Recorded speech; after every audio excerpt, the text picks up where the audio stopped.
What animal produces enough electricity to power 10 light bulbs and uses it as a weapon? The electric eel. It generates up to 860 volts of electricity, enough to stun a fully grown horse.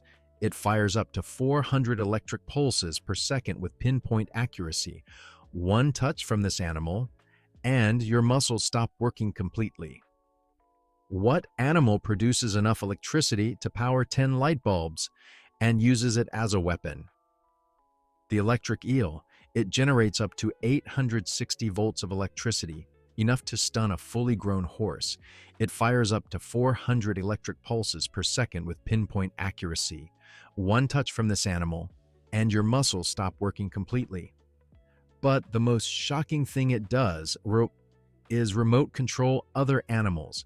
It sends out a precise electric pulse that causes involuntary muscle spasms in nearby fish. Hidden fish buried in sand are forced to twitch and reveal themselves. The electric eel doesn't hunt by sight, it hunts by turning its prey into a puppet. It also uses weaker pulses like radar, mapping its entire environment in complete darkness. No eyes needed. It sees the world entirely through electricity.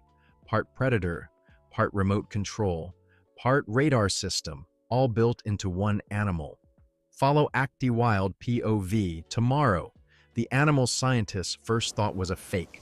A duckbill, venomous spurs, and it detects electricity with its face.